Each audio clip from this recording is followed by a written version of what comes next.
Hello everyone, नमस्कार। स्वागत है आपका उदय क्लासेस के बीए प्लेटफॉर्म पर। दोस्तों, हमारा इस सेशन में बीए सेकेंड ईयर के राजनीति विज्ञान प्रश्न पत्र 2 पर डिस्कस चल रहा है, जिसको हम टॉपिक वाइज सिलेबस के अकॉर्डिंग टॉपिक वाइज हम इसको रिकवर करने की कोशिश कर रहे हैं, जिसमें आपका साथ बना रहा है अभी तक और इसी प्रकार से बना रहे। दोस्तों, हम इसमें लास्ट टाइम में जो हमने लास्ट सेशन लिया था, लास्ट क्लास थी हमारी, उसमें हमने डिस्कस किया था अमेरिकी कार्यपालिका के बारे में, जिसके अंदर हमने देखा था राष्ट्रपति की शक्तियों के बारे में, राष्ट्रपति की परिस्थिति या चुनाव निर्वाचन, उसकी योग्यता, उनसे संबंधित हमने सभी टॉपिकों को क्लियर एक एक करके और अच्छे से समझा था, उसको क्लियर किया था। ठीक है, तो नेक्स्ट इस सेशन में आज की इस क्लास में हम डिस्कस करने वाले हैं अमेरिकी व्यवस्थापिका और अमेरिकी न्यायपालिका के बारे में। हो सकता है दोस्तों कि अमेरिका व्यवस्थापिका की एक क्लास अलग से ले लें और न्यायपालिका की एक क्लास अलग से ले लें, क्योंकि फिर क्लास थोड़ी लंबी हो जाती है तो थोड़ी सी एक प्रॉब्लम क्रिएट होती है।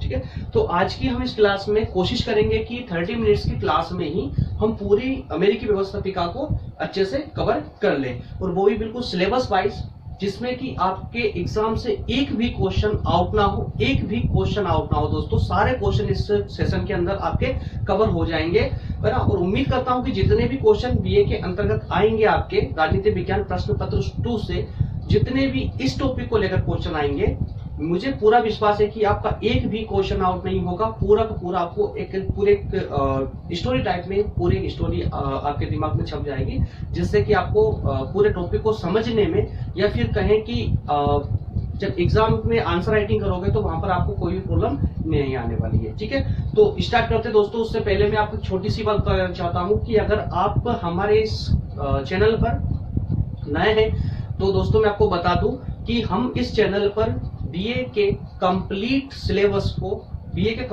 की बात कर रहा हूं, ना कि एक सब्जेक्ट के। बीए के कंप्लीट सिलेबस के कंप्लीट सब्जेक्ट को फर्स्ट, सेकंड और थर्ड ईयर, तीनों ईयर को मैं पूरे टॉपिक वाइज, जैसा कि हमारी यूनिवर्सिटी है, यूनिवर्सिटी के सिलेबस के अकॉर्डिंग पूरे टॉपिक वाइज में आपको यहाँ पर देने वाला हूँ, डिटेल में पढ़ाने वाला हूँ। दोस्तों, एक भी क्लास, एक भी सब्जेक्ट, एक भी टॉपिक विश्वास कीजिए यहाँ से मिस नहीं होगा।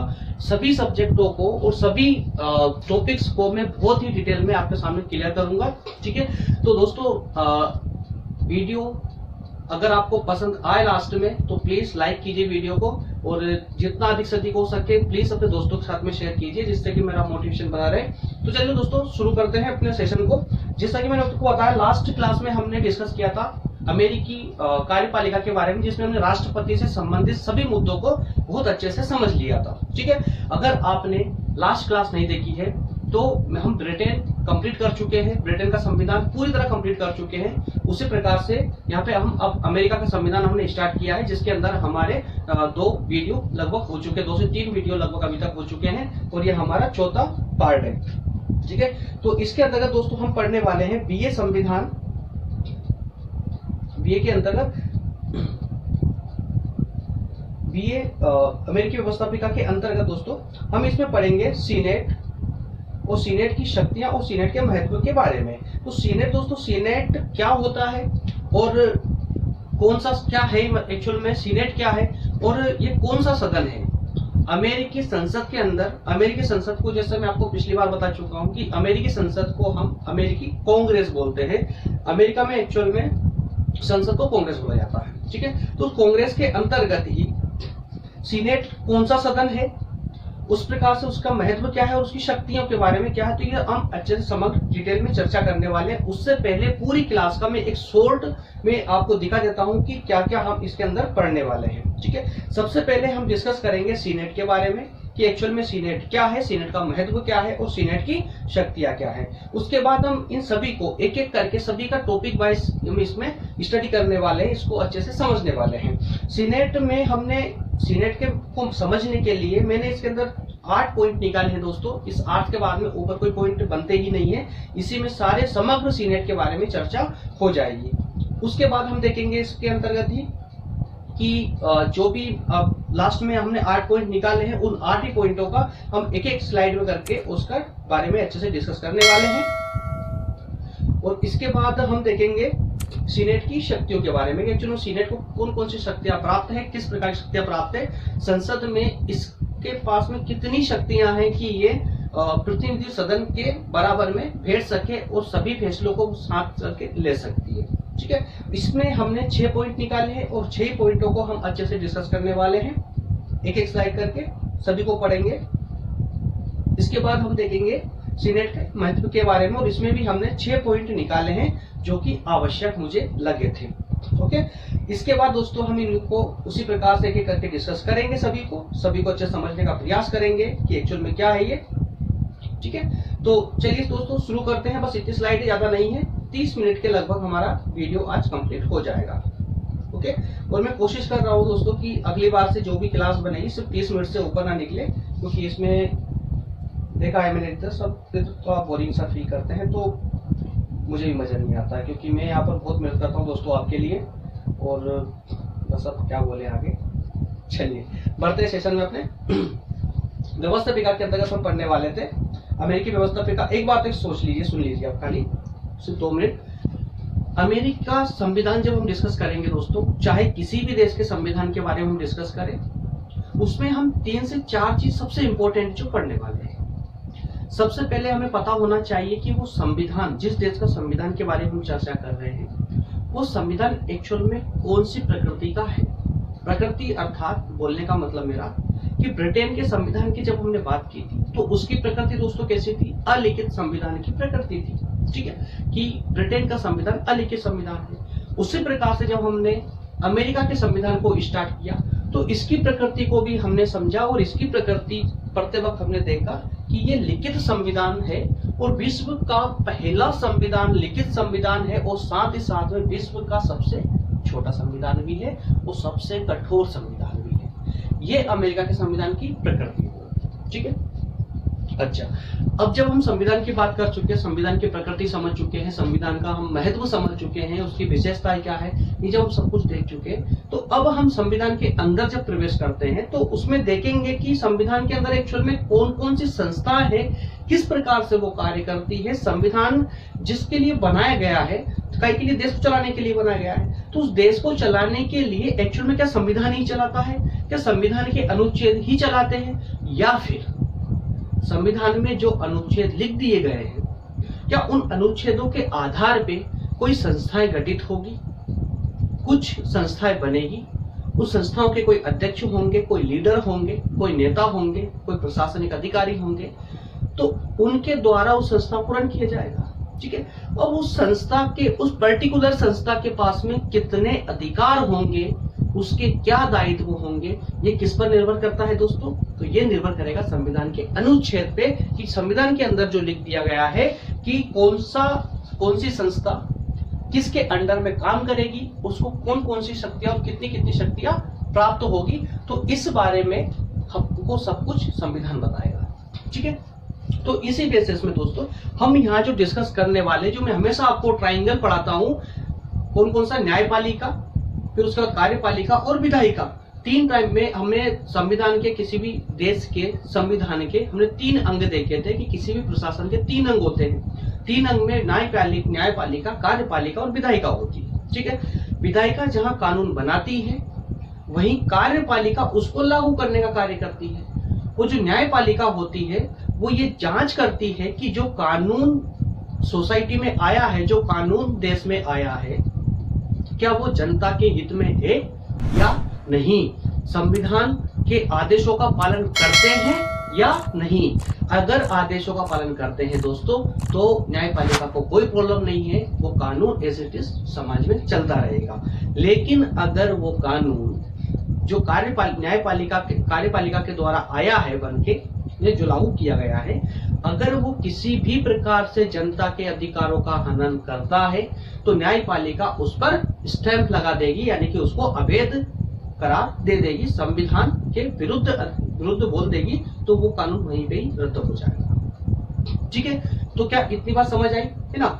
अब देखिए इसके अंदर क्या होता है कि हम जब विधायिका पढ़ते हैं और कार्यपालिका पढ़ते हैं और न्यायपालिका पढ़ते हैं दोस्तों, तो सभी की अपनी अपनी एक अलग सी प्रकृति होती है। जैसे हमने कार्यपालिका के अंदर देखा, कार्यपालिका में हमने क्या पढ़ा, कार्यपालिका में हमने देखा था राष्ट्रपति, क्योंकि पूरे कार्यपालिका का जो टॉपिक था ना, राष्ट्रपति के इर्द गिर्द ही घूमता रहा था, है ना, उनसे आउट नहीं गया। क्यों? क्योंकि कार्यपालिका के अंतर्गत जो है राष्ट्रपति उसका प्रधान है, राष्ट्रपति मुख्य सेनापति होता है, तो सारी कार्यपालिका राष्ट्रपति के हाथों में थी, राष्ट्रपति के अंडर में थी, इसलिए हम राष्ट्रपति से बाहर हमने कुछ भी नहीं पढ़ा उसके अंदर। ठीक है, तो इसी प्रकार से अब हम स्टार्ट कर रहे हैं विधायिका। विधायिका कहें या व्यवस्थापिका। तो व्यवस्थापिका के बारे में पढ़ते वक्त हम विशेष का ध्यान रखेंगे कि व्यवस्थापिका के भी दो अंग है। व्यवस्थापिका में दो जो संस्थाएं होती है वो दो मेन संस्थाएं, उसका पूरा हमको ज्ञान होना आवश्यक है। ठीक है, तो दो जो मेन संस्था बता रहा हूं मैं, है ना, एक राष्ट्रपति भी उसमें कहीं ना कहीं भूमिका निभाएगा।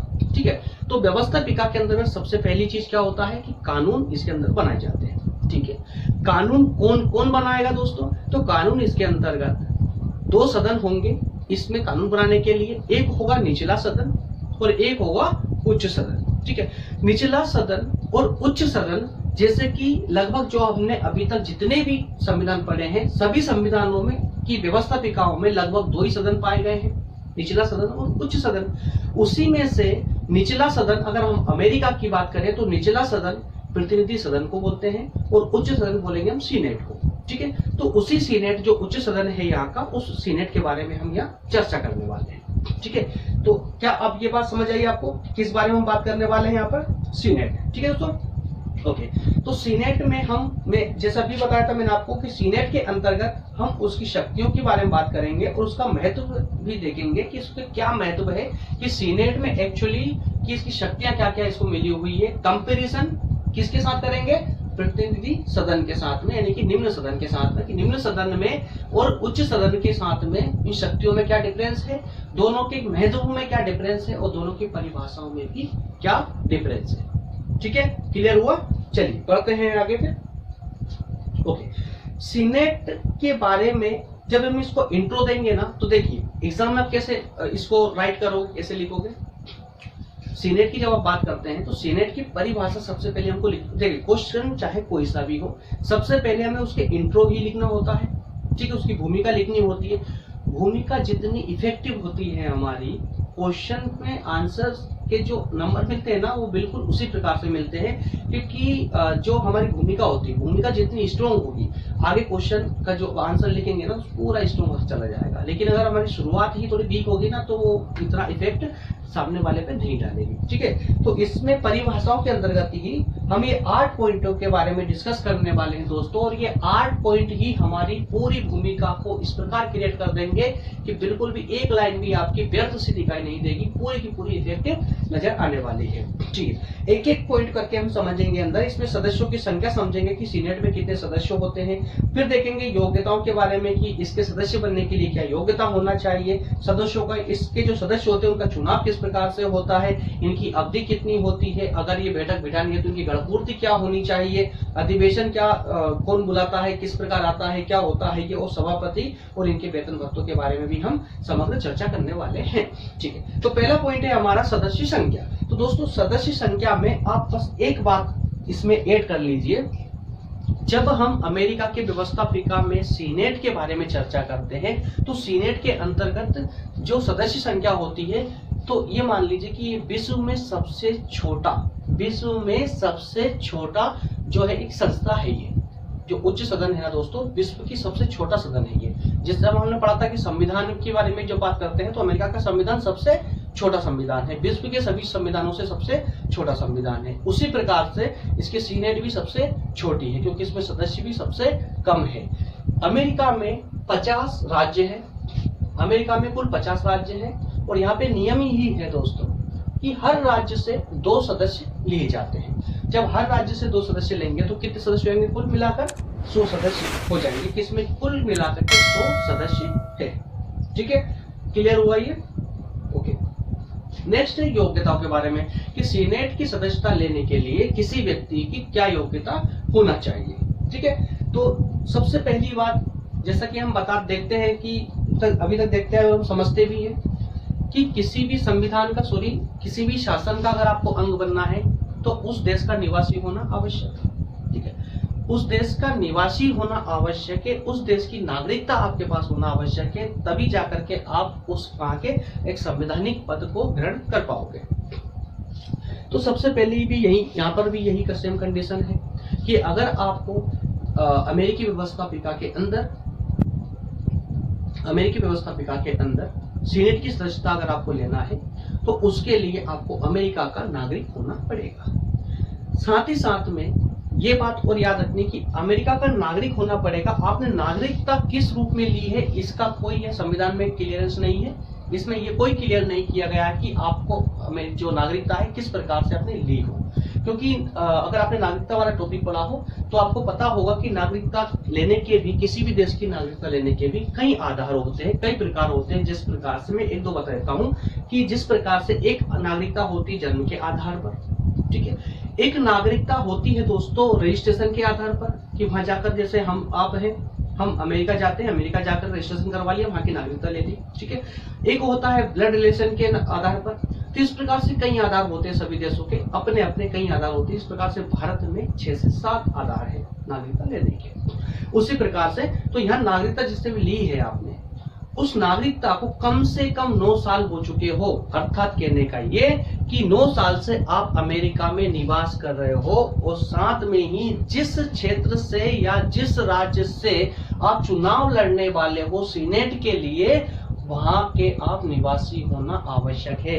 ऐसा नहीं है कि भाई आप आप निवासी हो मध्य प्रदेश के और चुनाव लड़ रहे हो केरल से, तो ये ऐसा नहीं हो पाएगा। तो अमेरिका में स्पष्ट है कि अगर आप जिस स्टेट के आप निवासी हैं उसी स्टेट से आप चुनाव लड़ सकते हैं। अब इसकी एक और विशेषता दोस्तों, सबसे मेन चीज आगे बताऊंगा मैं एक एक करके, नहीं तो अभी यहाँ कंफ्यूजन हो जाएगी, कि छोटा सा एक डिफरेंस है ये, जिसके भारत के उच्च सदन में और अमेरिका के उच्च सदन में डिफरेंस क्या, सबसे इंपॉर्टेंट सबसे बड़ा डिफरेंस है ना, तो वो बताने वाला हूं मैं आपको। ओके, ठीक है। सदस्यों का चुनाव दोस्तों, तो देखिए इसमें एक छोटी सी बात, आपको ज्यादा कुछ भी नहीं, थोड़ा सा आपको एक याद रखना है कि जब संविधान बनाया गया था ना, तो उस समय में स्पष्ट लिखा हुआ था कि जो सदस्य है उन सदस्यों का चुनाव किस प्रकार से होगा, तो अप्रत्यक्ष तरीके से होगा।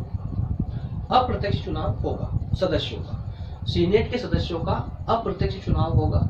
ये पहले के संविधान में, यानी कि मूल संविधान में ये प्रावधान किया गया था। लेकिन बाद में 1913 में 1913 में 17वां संविधान संशोधन हुआ। अमेरिकी संविधान के अंदर 1913 में 17वां संविधान संशोधन हुआ। उस संशोधन के तहत ही ये प्रावधान कर दिया गया कि अब से सीनेट के सदस्यों का जो निर्वाचन होगा वो अप्रत्यक्ष रूप से ना होते हुए प्रत्यक्ष रूप से होगा। क्लियर हुआ है ना। इसके बाद में उस सदस्यों का दोस्तों यहाँ पर एक चीज हो रही है, जिस प्रकार से राष्ट्रपति पर प्रतिबंध लगाया गया था कि राष्ट्रपति का चुनाव कोई भी व्यक्ति सिर्फ 2 बार लड़ सकता है, 2 बार राष्ट्रपति बन सकता है वो, ठीक है, 2 बार से ज्यादा नहीं बन सकता राष्ट्रपति। लेकिन यहाँ पर सीनेट के सदस्यों में ऐसी कोई प्रतिबंध, इस प्रकार का कोई प्रतिबंध नहीं है, अर्थात वो अपने पद में बारंबारता दोहरा सकता है। ओके, क्या ये भी क्लियर हुआ? ठीक है दोस्तों, आगे बढ़ते हैं। अब हम बात करते हैं अवधि की, कि सीनेट या उच्च सदन में अवधि क्या होती है। यहाँ पर थोड़ा सा फिर से आप वापस से रिकॉल कीजिए, जब हमने बात की थी ब्रिटेन के संविधान के बारे में, ब्रिटेन के उच्च सदन के बारे में, तो भाभी हमने देखा था कि ये स्थायी होता है। जिस प्रकार से भारत का जो उच्च सदन है, भारत का उच्च सदन कौन सा है दोस्तों, कमेंट करके बताइए, मैं नहीं बताऊंगा आपको, ठीक है। भारत का उच्च सदन कौन सा है और निम्न सदन कौन सा है, दोनों का नाम मुझे कमेंट में चाहिए, ठीक है। तो जिस प्रकार से भारत का उच्च सदन स्थायी है, उसी प्रकार से अमेरिका का उच्च सदन अर्थात सीनेट भी स्थायी है। इसमें सभी, अर्थात कहें कि पूरी जो व्यवस्थापिका पूरी सीनेट है, एक साथ भंग नहीं होती है। एक साथ भंग होने का अर्थ क्या है कि जिस प्रकार से निम्न सदन सरकार गिरते ही पूरी भंग हो जाती है, उस प्रकार से सीनेट भंग नहीं होगी, क्योंकि ये उच्च सदन है। यहाँ पर सदस्यों का कार्यकाल 6 वर्ष का होता है। सदस्यों का कार्यकाल कितना होता है दोस्तों? 6 वर्ष का होता है। लेकिन साथ में ही हर 2 वर्ष में 2/3, हर 2 वर्ष में 1/3 सदस्य यहाँ से पदमुक्त होते चले जाते हैं। मतलब कि कहने का अर्थ ये कि जो पूरे जो सदस्य हैं, सब सदस्य एक साथ नहीं हटेंगे। कार्यकाल सबका 6 वर्ष का है, लेकिन हर 2 साल में 1/3 यानी कि 33% सदस्यों का कार्यकाल पूरा हो जाएगा और 33% जो सदस्य है वो वापस नए आ जाएंगे, ठीक है। तो इस प्रकार से ये दोहराव इनके बीच में चलता रहता है, तो नए आएंगे पुराने चले जाएंगे, नए आएंगे पुराने, इस प्रकार से इनका चलता रहता है। ठीक है, तो ये भी क्या क्लियर हुआ। 6 वर्षों का कार्यकाल है। ठीक है, 2 वर्ष में 1/3 चले जाते हैं और दोबारा भी वापस निर्वाचित हो सकते हैं, वापस चुनाव लड़के इसके अंदर आ सकते हैं। गण पूर्ति की बात करें तो दोस्तों गण पूर्ति एक नई टर्मिनोलॉजी हो सकती है आपके लिए। गण पूर्ति का मतलब ये है कि जब सीनेट की सदस्यता होगी, सीनेट की बैठक होगी, सभी सदस्यों की जब बैठक होगी दोस्तों, तो एक बात समझिए, बैठक होती काय के लिए? बैठक होती है दोनों सदनों में जो बैठकें होती काय के लिए होती? कानून बनाने के लिए। जैसे हम पहले ही बात कर चुके हैं कि विधायिका में कानून बनाए जाते हैं, व्यवस्थापिका में कानून बनाए जाते हैं। तो इसकी जो बैठक होती है वो कानून बनाने के लिए होती है। और जब कानून बनाने की बात होती है दोस्तों, तो उसमें बहुमत चाहिए होता है। ठीक है, बहुमत चाहिए होता है। अब जब सीनेट में हम बात करेंगे किसकी? कानून बनाने की, कि सीनेट में हमें कानून को पास करवाना है, सीनेट में हमें कानून बनाना है, तो उस केस में हमें क्या करना होगा कि यहाँ पर भी गण पूर्ति लानी होगी। गण पूर्ति का मतलब ये है कि उस संस्था में, सीनेट में कितने सदस्य है और कितने सदस्य उपस्थित है, साथ ही कि पूरी बैठक बुलाने के लिए, कि एक बैठक को कंप्लीट करने के लिए कितने सदस्य होना चाहिए। कुल सदस्य जितने भी आपके सदस्य हैं सीनेट के अंदर, उन सदस्यों में से कितने सदस्य हो कि बैठक कंप्लीट हो जाए, कि हम किसी विधेयक को कानून बनाने के लिए चर्चा कर सकें और वहां पर हम वोटिंग करवा सकें। क्यों? क्योंकि अमेरिका के संविधान में किसी भी कानून को बनने के लिए कम से कम 2/3 बहुमत की आवश्यकता होती है। क्लियर हो रहा है? तो जिस प्रकार से हमने देखा था कि सीनेट के अंदर 100 कितने सदस्य होते हैं? 100 सदस्य होते हैं। तो विधेयक को अगर कानून बनाना है, उस पर डिस्कस करना है, बहुमत चाहिए आपको। तो दोस्तों सदस्य संख्या में भी बहुमत होना आवश्यक है। तो कुल मिलाकर 100 है, तो उसके आधे कितने हो जाएंगे? 50। तो 50 सदस्यों का तो होना जरूरी है, लेकिन अगर 50 सदस्य उस विधेयक के पक्ष में अगर वोटिंग करेंगे, डालेंगे, तो फिर भी 50-50 हो रहे हैं। तो एक ऊपर निकलने के लिए एक इधर ज्यादा होना आवश्यक है। तो इस प्रकार से कह सकते हैं कि सीनेट के अंदर गण पूर्ति के लिए कम से कम 51 सदस्यों का होना आवश्यक है।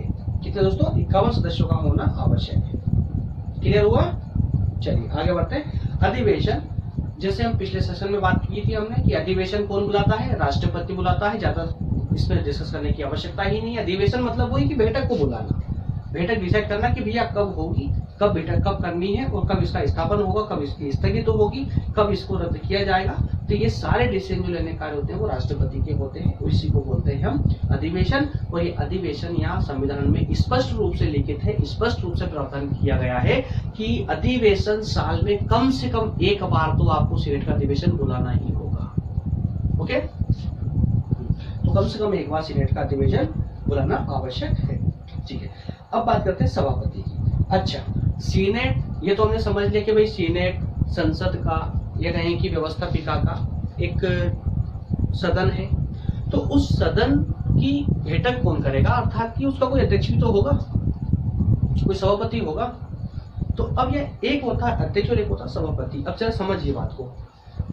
जो निम्न सदन होता है, जो निम्न सदन होता है, उसका जो प्रमुख होता है ना, उसको हम बोलते हैं अध्यक्ष। निम्न सदन की जो बैठक करवाता है वो कौन होता है? अध्यक्ष होता है। वही उच्च सदन की जो बैठक करवाएगा वो कौन होगा?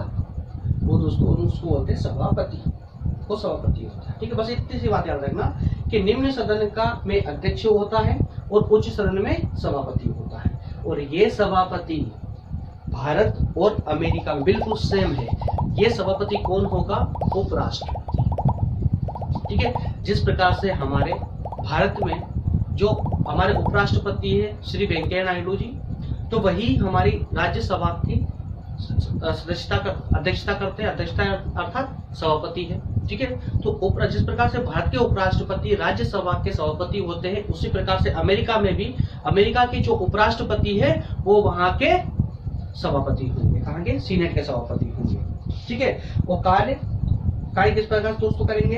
तो स्पीकर के कार्यों के समान ही इनके कार्य होंगे और सिर्फ इनको निर्णायक मत देने का अधिकार होगा। होगा, मात्र निर्णायक मत दे सकते हैं ये जब वहां पर किसी विधेयक पर चर्चा होगी। तो उस चर्चा में जो वोटिंग डालते हैं बाकी सभी सदस्य, जो पूरे कम से कम 51 सदस्य आते हैं, वो सभी जो वोटिंग डालते हैं ना, तो वहां पर सभापति को वोट डालने का अधिकार नहीं होगा। लेकिन हाँ, अगर 50-50 50-50% यानी कि बराबर एवरेज में वहां पर वोटिंग डली है, किसी विधेयक के कोई समर्थन कर रहा है, कोई विरोध कर रहा है, तो विरोध और समर्थन दोनों में जब बराबर की वोटिंग डलती है ना, तो उसमें निर्णायक मत देने का अधिकार सभापति का होगा। और दूसरी बात, एक बात और याद रखिए, ऑब्जेक्टिव का क्वेश्चन है ये कि क्या सीनेट का सभापति सीनेट का सदस्य होगा, क्या सीनेट का सभापति सीनेट का सदस्य होगा, या फिर क्या अमेरिका का उपराष्ट्रपति सीनेट अर्थात उच्च सदन का सदस्य होगा?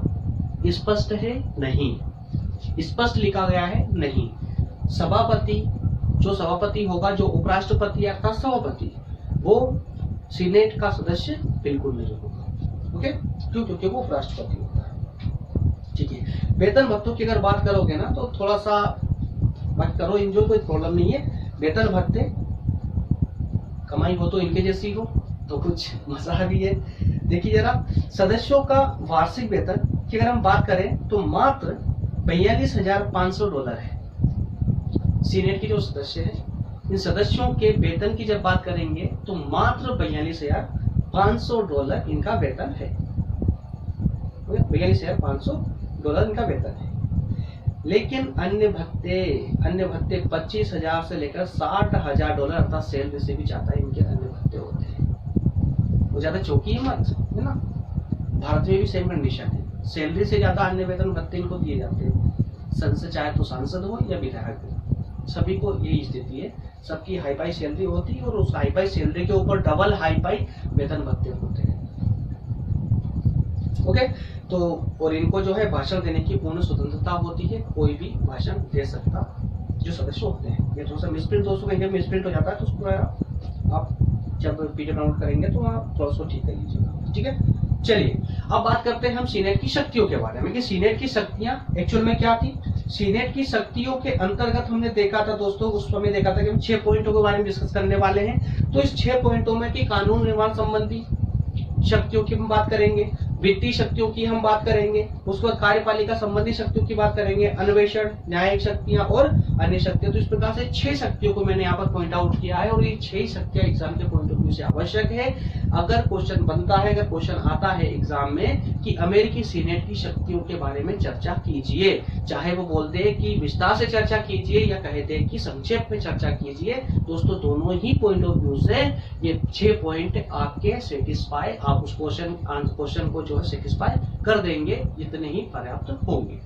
ठीक है, एक एक करके इनके ऊपर हम डिस्कस कर लेते हैं। कानून निर्माण संबंधी शक्तियां, तो कानून निर्माण संबंधी शक्तियां दोस्तों क्या है कि वैसे तो अगर हम देखा जाए ना, तो कानून बनाने से संबंधित शक्तियां जो होती है ना, निम्न सदन के पास शक्तियां ज्यादा होती है।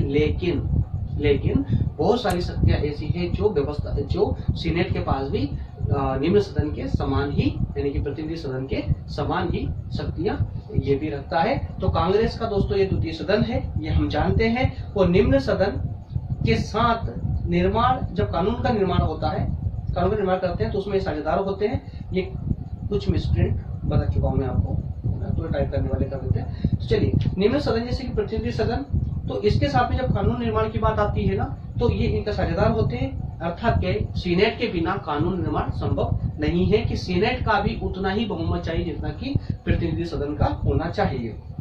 जब साधारण विधेयक की बात करते हैं ना, तो साधारण विधेयक में दोस्तों निम्न सदन और उच्च सदन अर्थात प्रतिनिधि सदन और सीनेट दोनों की शक्तियां समान होती हैं।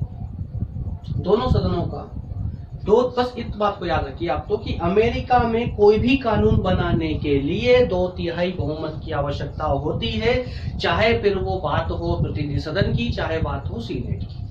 दोनों ही सदनों में 2/3 बहुमत की आवश्यकता होती है कोई भी कानून बनाने के लिए। और ये 2/3 बहुमत ही ये वो कारण है जो अमेरिका के संविधान को कठोर संविधान बनाता है। ठीक है, जिस उसी के कारण से संविधान आज तक अमेरिका के संविधान में बहुत कम संशोधन अभी तक हो पाए हैं। ठीक है, तो ये एक प्रमुख कारण है। अगर क्वेश्चन आ जाता है ऑब्जेक्टिव टाइप में कि अमेरिका के संविधान का कठोर होने का कारण क्या है, निम्नलिखित में से क्या कौन सा कारण है, तो एक ही का दोस्तों यहाँ पर कारण होगा कि 2/3 बहुमत से किसी भी कानून का पास होना, किसी भी विधेयक का 2/3 बहुमत से पास होना, यही इसकी कठोरता का सबसे प्रमुख कारण है। ओके, नेक्स्ट है दोस्तों वित्तीय शक्तियों के बारे में। तो वित्तीय शक्तियां भली भांति समझते हैं कि किसी भी प्रकार के धन विधेयक को लाना है, धन विधेयक को कानून बनाना है, तो उसको हम बोलते हैं वित्तीय कानून। ठीक है, उस वित्तीय कानून को कि उस वित्तीय कानून को लेकर के सीनेट को कितनी शक्तियां प्राप्त है, और उन्हीं शक्ति को हम बोल देंगे वित्तीय शक्तियां। ठीक है, तो वित्तीय शक्तियां दोस्तों क्या है, वैसे तो अगर हम वित्तीय शक्तियों की बात करते हैं ना, तो निम्न सदन के पास में शक्तियां ज्यादा होती है वित्त को लेकर के, लेकिन वित्तीय जो विधेयक होते हैं निम्न सदन में ही पारित किए जाते हैं, इसलिए निम्न सदन के पास में ज्यादा पावर होती है। लेकिन लेकिन लेकिन लेकिन सीनेट इसको अस्वीकार कर सकता है, सीनेट इसको अस्वीकार कर सकता है। अगर प्रतिनिधि सदन से कोई धन विधेयक या वित्तीय विधेयक पास होकर आ चुका है सीनेट के अंतर्गत, तो सीनेट चाहे तो उसको अस्वीकार कर देता है, और अगर सीनेट ने उसको अस्वीकार कर दिया दोस्तों, तो वो विधेयक कभी भी कानून नहीं बन पाएगा। ठीक है, जैसा हमने लास्ट स्लाइड में भी देखा था कि दोनों सदनों में 2/3 का बहुमत होना आवश्यक है, अन्यथा कोई विधेयक कानून नहीं बन पाएगा। ठीक है, परंतु विधेयक अस्वीकार ठीक है, और दोनों सदनों की स्वीकृति आवश्यक है। ठीक है, किसी भी विधेयक का कानून बनने के लिए दोनों सदनों की अनुमति, सहमति आवश्यक है। ठीक है, तो अब बात करते हैं हम कार्यपालिका संबंधी शक्ति। तो कार्यपालिका क्या होती है, कल हमने भली बात ही समझा। ठीक है, कि कार्यपालिका जो प्रशासन है जो पुलिस प्रशासन से लेकर के सारे जितने भी सरकारी कर्मचारी होते हैं, सबके सब कार्यपालिका के अंतर्गत आते हैं, ये हम बहुत अच्छे समझते हैं। तो कार्यपालिका के अंतर्गत कितनी शक्तियां या सीनेट को प्राप्त है, ये बारे में हम यहाँ पर देखने वाले हैं कि कार्यपालिका के लिए दोस्तों राष्ट्रपति सीनेट के परामर्श के बाद ही सदस्यों की नियुक्ति करता है। कल भी हमने देखा था कि राष्ट्रपति प्रशासनिक अधिकारियों की नियुक्ति कर सकता है, प्रशासनिक अधिकारियों की नियुक्ति कर सकता है, न्यायिक अधिकारियों की नियुक्ति कर सकता है। तो ऐसे अधिकारियों की नियुक्ति करने से पहले राष्ट्रपति को सीनेट की परमिशन लेनी होती है दोस्तों, या सीनेट पहले उनको जो है सुझाव देते हैं कि भैया आप इस पद के लिए इस व्यक्ति को आप चुनिए, तब राष्ट्रपति उसी व्यक्ति को चुनते हैं, ना कि राष्ट्रपति अपनी मर्जी से किसी को नहीं चुन सकते। ठीक है, तो राष्ट्रपति के द्वारा जो नियुक्ति की जाती है, मान लीजिए कि सीनेट ने कुछ बोला ही नहीं, राष्ट्रपति ने किसी सरकारी पद पर, संवैधानिक पद पर किसी को चुनकर बिठा दिया। अब अगर सीनेट चाहे तो उस जो नियुक्ति थी उसे सीनेट इनकार कर सकती है। सीनेट स्पष्ट है कि सीनेट उसको इनकार कर सकती है, अस्वीकार कर सकती है, और अगर सीनेट ने अस्वीकार कर दिया दोस्तों, तो वो पद रिक्त, वापस से रिक्त माना जाएगा, रिक्त हो जाएगा। ठीक है, तो दूसरी बात, युद्ध की घोषणा का अधिकार भी सीनेट को ही प्राप्त है। जब भी राष्ट्रपति युद्ध की घोषणा करता है तो किसकी परमिशन से करेगा दोस्तों, तो सीनेट की परमिशन से ही युद्ध की घोषणा राष्ट्रपति कर सकता है। ठीक है, ओके, नेक्स्ट है अपना अन्वेषण की स्थिति। एक मिनट,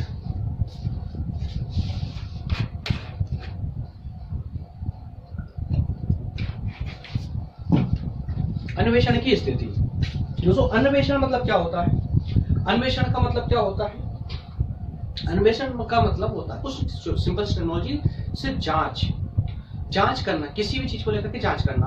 तो सीनेट के पास क्या इस प्रकार की शक्ति भी है कि कोई प्रशासन चल रहा है, कोई अधिनियम जो है जो विधेयक था वो कानून बन चुका है, वो समाज में, सोसाइटी में, देश में चल रहा है, तो वो किस प्रकार का प्रभाव छोड़ रहा है, या कहें कि कार्यपालिका में जो पूरा संरचना है कार्यपालिका की, उसके जो अधिकारी है, अधिकारी तंत्र है, वो किस प्रकार की व्यवस्था बना के रखा हुआ है, क्या ये इस पे जांच करने का अधिकार सीनेट को है या नहीं। तो इसी बारे में यहाँ पर दिया गया है कि सीनेट को दोस्तों जांच संबंधी शक्ति प्राप्त है, और प्रशासनिक विभागों के कार्यों की जांच भी सीनेट कर सकता है। ठीक है, जांच संबंधी अधिकार तो है, साथ में जो प्रशासनिक विभाग है, जो भी देश के प्रशासनिक विभाग है, प्रशासनिक विभागों के कार्यों की भी वो जांच कर सकता है कि कौन किस प्रकार से कार्य कर रहा है। ओके, नेक्स्ट है न्यायिक शक्तियां दोस्तों। न्यायपालिका को लेकर के न्यायिक शक्तियों से संबंधित सीनेट की कौन कौन सी शक्तियां यहाँ पर है, तो हम देखते हैं कि महाभियोग की जांच ये कर सकता है। जैसे हमने कल देखा था कि राष्ट्रपति पर जो महाभियोग लगाया जाता है तो उस महाभियोग की जांच कौन करेगा, सीनेट करेगा दोस्तों। जैसे कि निम्न सदन में सबसे पहले महाभियोग अगर लगेगा तो कहाँ लगेगा, प्रतिनिधि सदन में, अर्थात अमेरिका के निम्न सदन में, संसद के निम्न सदन में महाभियोग प्रारंभ होगा। वहां से पास होकर 2/3 बहुमत से वहां से पास होकर के सीनेट में आएगा। और जब सीनेट में आता तो सीनेट उसकी जांच करता है। अगर सही पाया जाता है तो वहां पर भी चुनाव होते हैं, उसमें भी उसे वोटिंग होती, जो सदस्य उपस्थित होते हैं, और वहां पर भी 2/3 बहुमत से उसको पास होना होता है। ठीक है, इस प्रकार से महाभियोग का जो मामला होता है, विधेयक होता है, वो पास हो जाता है ना। तो इस प्रकार से राष्ट्रपति को अपना पद खाली करना पड़ता है। तो महाभियोग के जांच का अधिकार भी सीनेट के पास में होता है। और साथ ही राष्ट्रपति, उपराष्ट्रपति, सेना के अधिकारी, न्यायाधीश, इन सभी पर महाभियोग जो लगाया जाता है ना, उसका वो समर्थन भी कर सकता है और विरोध भी कर सकता है। बस यहाँ से याद रख लीजिए कि महाभियोग किस किस पे लगाया जाता है दोस्तों, किस किस पे लगाया जा सकता है। तो राष्ट्रपति पे लगाया जा सकता है, उपराष्ट्रपति पे लगाया जा सकता है, उसके साथ में जो बड़े सेना, उच्च सेना के अधिकारी होते हैं उन पर भी लगाया जा सकता है, न्यायालय के न्यायाधीशों पर भी जो है इस प्रकार का महाभियोग लगाया जा सकता है। ठीक है, उन सबकी जांच भी कर सकता है, ये समर्थन में भी जा सकता है और विरोध में भी जा सकता है। ओके, और साथ में न्यायाधीश सीनेट की उस वक्त जब महाभियोग की चर्चा सीनेट में चल रही होगी, हमने कल भी देखा था कि जब राष्ट्रपति पे महाभियोग आता है, निम्न सदन से पास होकर जब उच्च सदन में आता है, तो उच्च सदन की सदस्यता, जो अध्यक्षता कौन करता है, वैसे तो सीनेट की अध्यक्षता, हाँ सुन लीजिए पहले कि सीनेट की अध्यक्षता वैसे तो कौन करेगा दोस्तों, उपराष्ट्रपति करता है, क्योंकि वो सभापति होता है। लेकिन अब यहाँ क्वेश्चन आपके लिए क्वेश्चन है, ये क्वेश्चन बन सकता है कि ऐसा वो प्रमुख काल कौन सा होता है, वो प्रमुख समय काल कौन सा होता है जिस समय काल में सीनेट की अध्यक्षता सभापति ना करते हुए अन्य कोई और करता है या अन्य कोई न्यायिक अधिकारी करता है। इस प्रकार क्वेश्चन बन सकता है। ठीक है, और ये ऑब्जेक्ट टाइप में ही क्वेश्चन है ये। तो अन्य न्याय अधिकारी कौन हो सकता है भाई, जब महाभियोग लाया जाता है तो उपराष्ट्रपति सीनेट की अध्यक्षता नहीं करेंगे, सभापति नहीं रहेंगे। वो क्यों नहीं रहेंगे, क्योंकि उपराष्ट्रपति का पद जो होता है वो कहीं ना कहीं राष्ट्रपति से मिला जुला पद होता है। ठीक है, क्यों, क्योंकि उपराष्ट्रपति राष्ट्रपति के अंडर में काम करते हैं। तो कहीं ना कहीं उपराष्ट्रपति राष्ट्रपति से प्रभावित होंगे, तो उनको लेकर के वो तटस्थता के साथ में डिसीजन नहीं ले पाएंगे। इसी कारण से जब महाभियोग चल रहा होता है सीनेट के अंदर, तो उस वक्त उपराष्ट्रपति वहां के सभापति ना होते हुए सुप्रीम कोर्ट के न्यायाधीश वहां पर अध्यक्षता करते हैं। किसकी, सीनेट की। वो एक ही काल होता है जब सुप्रीम कोर्ट के न्यायाधीश सीनेट में आकर अध्यक्षता करते हैं। क्या क्लियर है पॉइंट पूरा? ओके, आगे बढ़ते अन्य शक्तियों के बारे में दोस्तों। तो राष्ट्रपति, उपराष्ट्रपति है ना, और ये सब मतगणना वगैरह इनका सब अधिकार इनको होता है, और निर्वाचन की घोषणा करने का इनको अधिकार, राष्ट्रपति उपराष्ट्रपति के इनके जो निर्वाचन होते हैं, विशेष स्थितियों में उपराष्ट्रपति का निर्वाचन भी सीनेट करवा सकती है। नेक्स्ट है हमारा सीनेट के महत्व की। सीनेट का महत्व क्या क्या है, इसके अंदर हम देखेंगे 6 पॉइंटों को। 6 पॉइंट सबसे इंपॉर्टेंट है। इस 6 पॉइंट के द्वारा हमारा पूरा क्वेश्चन बन जाएगा। इसी से आपके ऑब्जेक्टिव क्वेश्चन निकलेंगे, एमसीक्यू क्वेश्चन निकलेंगे, इसी से आपके लघुत्तरी भी हो जाएंगे और अति लघुत्तरी क्वेश्चन भी इससे हो जाएंगे। बस दोस्तों इसको समझते चलिए आप।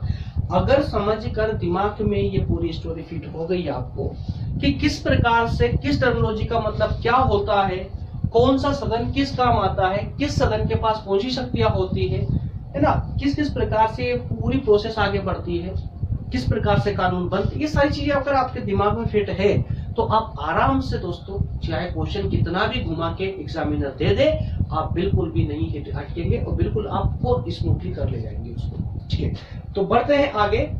इसमें हम 6 पॉइंट के बारे में डिस्कस करने वाले हैं कि सीनेट का सबसे पहले छोटा आकार पढ़ने की आवश्यकता ही नहीं है, ऐसे समझ चुके हो आप। इसके चुनाव प्रत्यक्ष होते दोस्तों, सबसे इंपॉर्टेंट, और यहाँ पे लाके आपको उलझा देगा वो जो इसका ये दूसरा पॉइंट आपको दिख रहा है कि कौन सा, कि इसका चुनाव होता है कौन सा, प्रत्यक्ष होता है अप्रत्यक्ष होता है।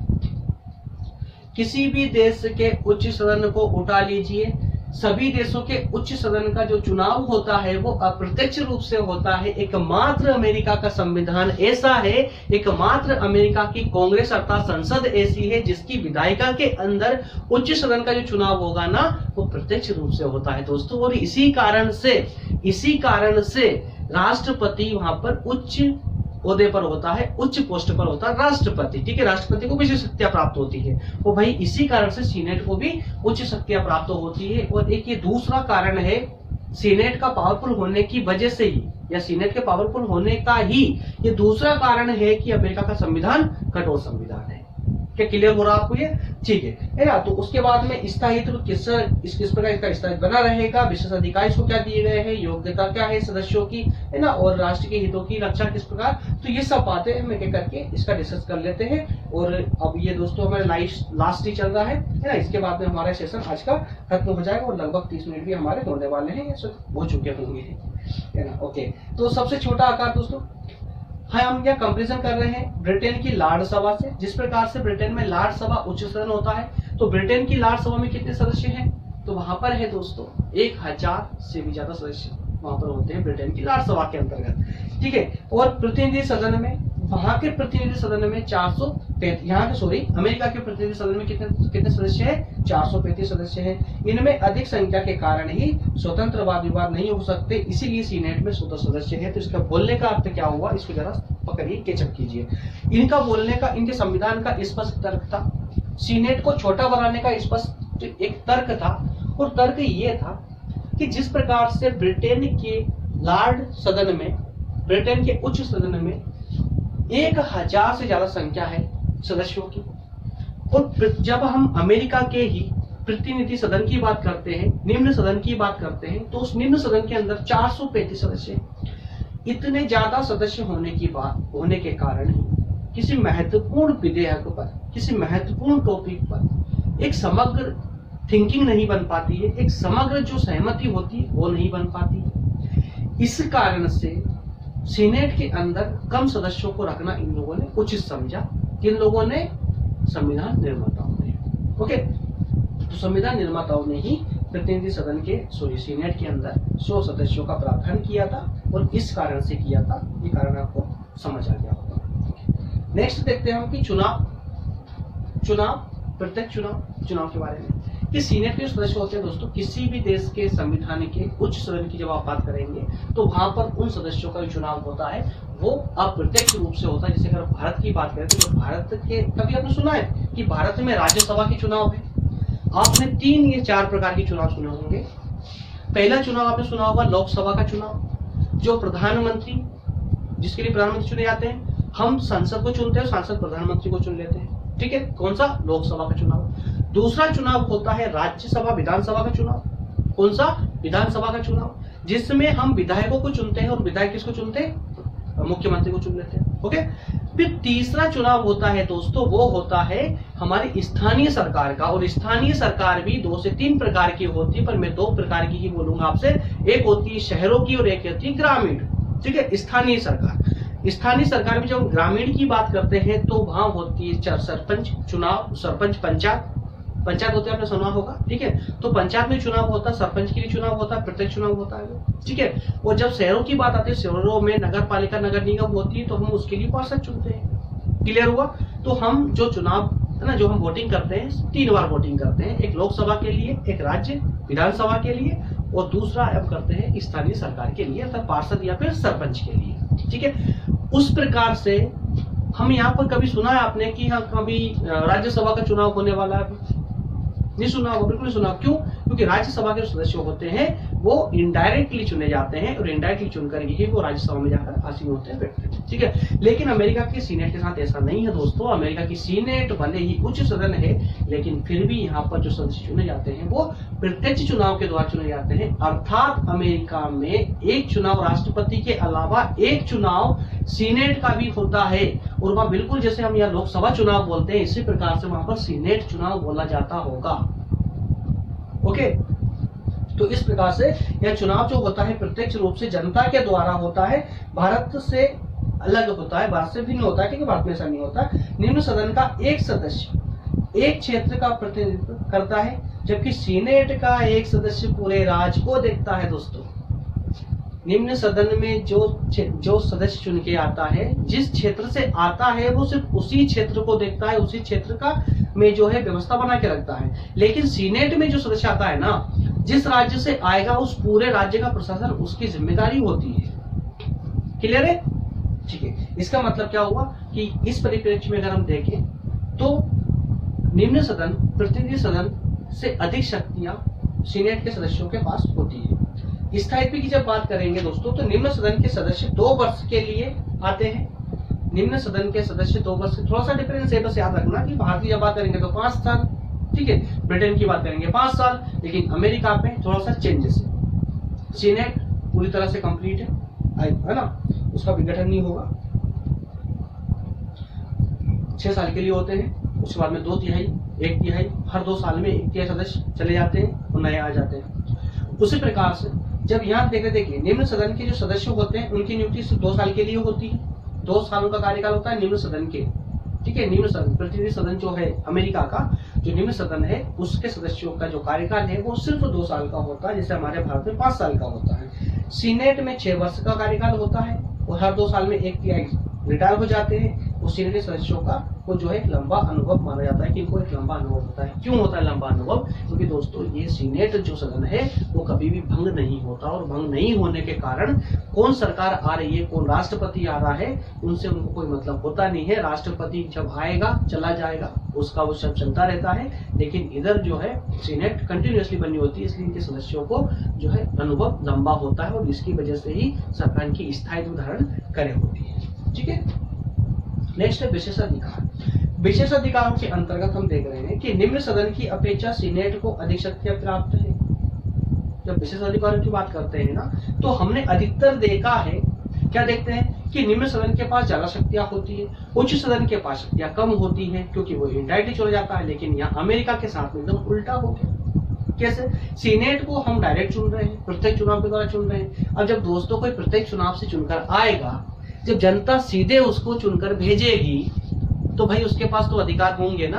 क्यों? क्योंकि जनता ने उसको चुना है, जनता ने चुना है, इस कारण उसके पास अधिकार होंगे। जैसे हम अगर भारत की बात करें तो हमारे भारत में जब हम केंद्र की बात करते हैं तो वहां प्रधानमंत्री के पास सबसे ज्यादा अधिकार होते हैं, प्रधानमंत्री के पास सबसे ज्यादा अधिकार होते हैं, राष्ट्रपति के पास अधिकार नहीं होते हैं। क्यों?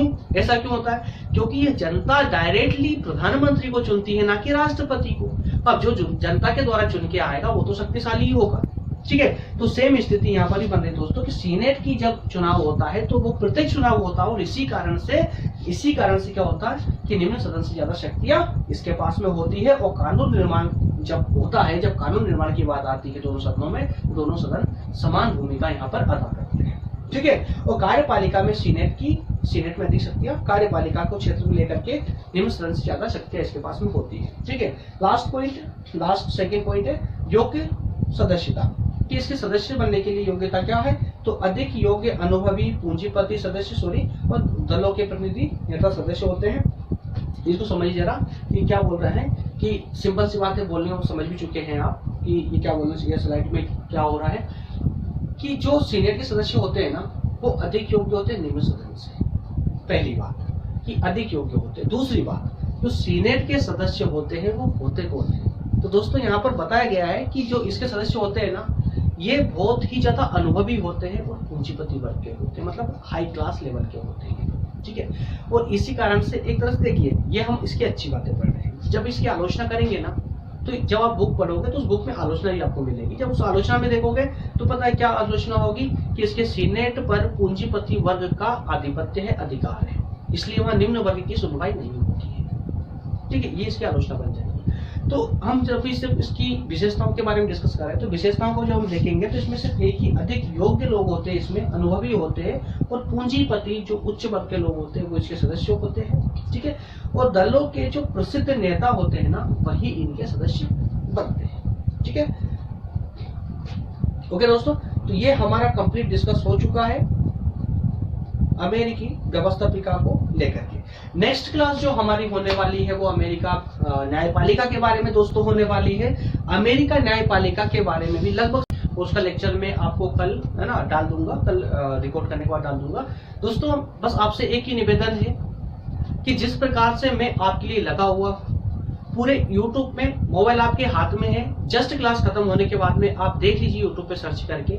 अगर कोई भी बंदा बीए का सिलेबस वाइज और टॉपिक वाइज डिटेल में अगर आपको पढ़ा रहा हो ना, तो दोस्तों आज ही क्लास छोड़ के चले जाइए, मुझे कोई अफसोस नहीं होगा। ठीक है, मैं पूरी गारंटी देता हूं कि पूरा जिस प्रकार से मैं सिलेबस वाइज टॉपिक वाइज आपको दे रहा हूं ना मटेरियल, पूरे YouTube पे कोई नहीं दे रहा है और ना कोई देगा। मुझे पता है क्यों नहीं देगा, क्योंकि बीए का जो सिलेबस है ना दोस्तों इतना लेंदी है, इतना बड़ा है कि कोई भी इसमें आकर के इतना लंबा लेक्चर नहीं ले पाएगा। लेकिन मैं फिर भी पूरा प्रयास कर रहा हूँ, पूरी कोशिश कर रहा हूँ और मैं 100%, बिल्कुल 99 भी नहीं बोलता दोस्तों, 100% में आपको पूरा कंप्लीट कोर्स दूंगा ही दूंगा। ठीक है, तो दोस्तों जिस प्रकार से आपके लिए लगा हुआ हूँ, बस थोड़ा सा एक निवेदन आपसे भी है मेरा कि वीडियो को थोड़ा शेयर कीजिए अपने फ्रेंड्स के साथ में, दोस्तों के साथ में, थोड़ा सा लाइक भी मारते चलिए यार। और साथ में अगर जब शेयर करेंगे तो थोड़ा सब्सक्राइब अगर बढ़ेंगे मेरे, तो जब स्टूडेंट ज्यादा होंगे तो मेरा मोटिवेशन कुछ ज्यादा अच्छा हो जाएगा। तो शायद मैं वो जैसे आज मैं आपको सिर्फ एक दिन में एक ही क्लास दे पा रहा हूँ, तो फिर आपको 2 से 3 क्लास आपको पर डे दे दूँ। ठीक है, और अगर मान लीजिए कि जो अच्छे से स्टूडेंट हो जाते हैं बीए के कंप्लीट ही पढ़ने वाले दोस्तों, तो मैं आपको लाइव भी पढ़ा सकता हूँ आकर के। और जब लाइव पढ़ाते हैं तो आप जानते हैं दोस्तों कि फिर एक कोचिंग में और यूट्यूब चैनल पे कोई डिफरेंस नहीं होता है कि लाइव में आपके क्वेश्चन भी लिए जाते हैं और सटीक हैंड टू हैंड आंसर भी दिए जाते हैं, और साथ में आपको पूरा बिल्कुल ऐसा फील होता है जैसे कोई हम किसी क्लास के अंदर, कोचिंग के अंदर ही ऑफलाइन पढ़ रहे हैं। ठीक है, तो दोस्तों मैं आपके लिए सारी सुविधा लाने को तैयार हूँ, मैं हर प्रकार से आपको सपोर्ट करने के लिए तैयार हूँ। बस आप छोटा सा सपोर्ट, मुझे आपको इससे कोई पैसा नहीं मांग रहा हूँ, मैं आपसे आपकी कोई आर्थिक सहायता नहीं मांग रहा हूँ, मैं सिर्फ आपसे एक छोटी सी हेल्प मांग रहा हूँ कि इस वीडियो को जितना अधिक से अधिक हो सके दोस्तों अपने फ्रेंड सर्कल में शेयर कीजिए, जिससे कि इसमें 2 फायदे दोस्तों, कि एक शेयर अगर होगा तो मेरे सब्सक्राइबर बढ़ जाएंगे, दूसरा बेनिफिट ये हो जाएगा दोस्तों कि जिसके पास में, जिसको हो सकता है किसी के पास में ये क्लास की आवश्यकता हो और उसके पास में इस प्रकार की सुविधा ना हो, तो हो सकता है उसे भी आपके द्वारा एक मार्गदर्शन मिल जाए, उसको भी क्लास वहां तक पहुंच जाए। क्योंकि मैं जब तक बता रहा हूँ कि फ्री प्रोवाइड कर ही रहा हूँ, तो दोस्तों मैं चाहता हूँ कि हर एक बच्चे तक, हर एक व्यक्ति तक जो भी बीए की तैयारी कर रहा है दोस्तों, बीए पढ़ रहा है, उस हर व्यक्ति तक ये चीज पहुंचे। क्योंकि बीए का जो मैंने आपको बताया कि बीए में ऐसे ही नहीं पढ़ा रहा हूँ कि बस बीए पढ़ा के आपको छोड़ दूंगा दोस्तों, बस आप बीए कर कीजिए, करने के साथ साथ में जैसे जैसे मेरे पास में स्टूडेंट बढ़ेंगे दोस्तों, उसमें से जो कुछ स्टूडेंट ऐसे भी निकल कर आएंगे जो कि बीए कंप्लीट करने के बाद में कुछ कॉम्पिटिशन एग्जाम की तैयारी करना चाहते होंगे। कॉम्पिटिशन एग्जाम की तैयारी में कोई यूपीएससी के लिए भी आएगा, कोई स्टेट पीसीएस के लिए भी आएगा और कोई अन्य कॉम्पिटिशन एग्जाम के लिए भी आएगा दोस्तों। तो उसके लिए भी मेरे पास में तैयार प्लेटफॉर्म है और वो भी बिल्कुल फ्री, बिना किसी 1 रुपए के चार्जेस के दोस्तों, वो सारी फैसिलिटी मैं आपको देने वाला हूँ। जो बड़ी बड़ी अभी ऑनलाइन कोचिंग संस्थाएं ही चल रही है, उसमें आपको 1-1.5 लाख रुपए उसमें भी आपको जुड़ने के लिए ले ली जाते हैं, और तब कहीं जाकर के आपको एक जो है एक मेंटोर मिलता है और वो आपको डायरेक्ट करता है, वो आपको पढ़ाता है, लाइव पढ़ाता है दोस्तों। वो सेम प्रकार की क्वालिटी के साथ में सेम प्रकार की क्लासेस मैं आपको देने के लिए तैयार हूँ। अगर मैं कम पढ़ूंगा दोस्तों तो मैं किसी और को भी रखकर आपके साथ आपको पढ़वा सकता हूँ। वो साथ में दोस्तों जिस दिन मेरा टारगेट सब्सक्राइबर का कंप्लीट हो जाएगा, उस दिन मैं आपके लिए एक सबसे बेहतरीन फैसिलिटी लाने वाला हूँ जो अभी तक यूट्यूब के इतिहास में किसी ने लाके नहीं दी दोस्तों। वो ये आपके लिए सरप्राइज है और ये मैं उसके बाद ही बताऊंगा। चलिए दोस्तों, आज के लिए बस इतना ही, मिलते हैं नेक्स्ट क्लास में, तब तक के लिए धन्यवाद। खुश रहिए, स्वस्थ रहिए और बस पढ़ते रहिए, पढ़ाई में दिल लगाइए। Thank you very much.